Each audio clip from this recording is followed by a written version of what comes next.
Hello and welcome back. This is video number 2, and we're going to talk about the things that you should avoid doing in terms of running your Twitter account. Now, some of these are very obvious and some of them are not. So let's just go through some of the basic ones. So obviously, you should not self-promote too much, especially in the beginning. What you're trying to do is you're trying to gain trust, you're trying to gain a following. So the less that you sell and the more that you give, the better of a following and the quality of the following you will actually get. In fact, contrary to belief, if you begin to do a lot of self-promotion or giveaways right off the bat before you grow good content, provide good content and all that, you'll get a lot of freebie seekers. Now, we will talk about giveaways in the sense of attracting people that are of your niche and that are of high quality, because there's a certain way of running giveaways and there's a certain way of not running giveaways. Because a lot of people, the way they run giveaways, they actually will attract freebie seekers. And that's not what you want, because if they buy your product, they will end up demanding a lot more from you later down the road. So obviously, that's a big self-explanatory thing. Just don't promote yourself way too much, especially in the beginning. Another one is not responding to tweets. Whenever somebody tweets you or they even comment on your tweet, it's a good way and a good thing to respond back to them. Because otherwise, if you're not responding, you're not showing that you're engaging. To them, it shows that you're not interested in them.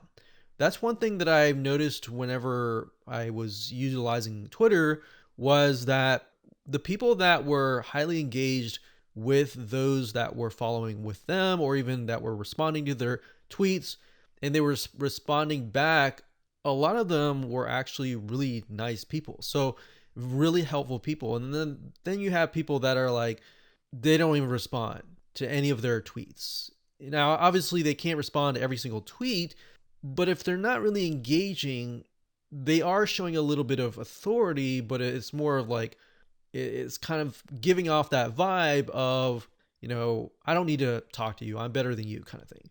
So you don't want to present yourself in that light as well, if that makes sense. So another thing I have noticed is too much negativity. Nobody wants to follow somebody who is just too negative. Yes, there is a time to, call out people, but for the most part, even if you are in the right, a lot of times that can be a negative thing. So, especially in the beginning, you want to be positive, you want to stay positive, you want to give really good content and all of that. So, another thing is spelling errors. Now, obviously, with Twitter, because it's a fast-paced environment, sometimes you will make spelling mistakes. But for the most part, you should try to avoid them. And that's mainly because at the end of the day, people unfortunately do care about spelling. I don't know what it is, but with running in many different social media channels, we've found that over the years that people do care. When they see a lot of spelling mistakes, they view that as, not a big brand or not a brand, but maybe a smaller person. Now, another thing that I want to say is on Twitter, if you do a search real quick on Twitter, you'll notice that some people do not shorten their links. So you got to realize when you're dealing with Twitter. So if we do a search on a certain thing, so let's just do a search on trending right here. And we'll notice that a lot of the tweets are very short. It's because there's a max certain amount of characters. So because of that, when you are inserting links, you want to make sure that you're utilizing a URL shortening service. So there are many out there. There's one called Bitly. So Bitly, like so. bitly.com. So bitly.com. And you can go here, you can get started for free. For the most part, they're free. They do have some paid services, but you don't really need that. All you need is a service that will allow you to shorten your links and that will allow you to track them. So tracking is another important thing when it comes to Twitter, especially when you're running a business. If you just create a link for the sake of shortening a link and there's no tracking involved, you're not going to know if that Twitter tweet is actually getting traction or not. You might get a tweet that only gets a few comments, but it's got a lot of clicks. And that's something that I noticed as well, is not everybody will actually interact with you.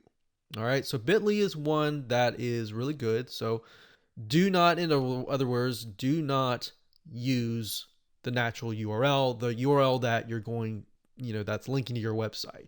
You want to shorten it first and then post it to Twitter. So another thing that I would definitely say to avoid is hashtag abuse. In other words, you don't want to spam people with hashtags. Hashtags are a great way to get listed in a list of relevant hashtags. So if, say, for example, you click on hashtags or you do a hashtag and you do something like, let's see, food or pizza. Let's get specific. So let's say pizza. So when somebody does a hashtag pizza, or they're looking for pizza. So that's fine and dandy. And you scroll down here. So all we see is pizza. Now, what I found is some people just put a bunch of hashtags, random hashtags, for the sake of getting attention. And you want to avoid that. You want to make sure that the hashtags are relevant, or the hashtags relate to whatever you're trying to sell or whatever you're trying to provide in terms of content. Now, we'll talk later about utilizing certain hashtags to attract a specific audience, which is a little cool trick that we'll show you in those videos in terms of doing research and all of that.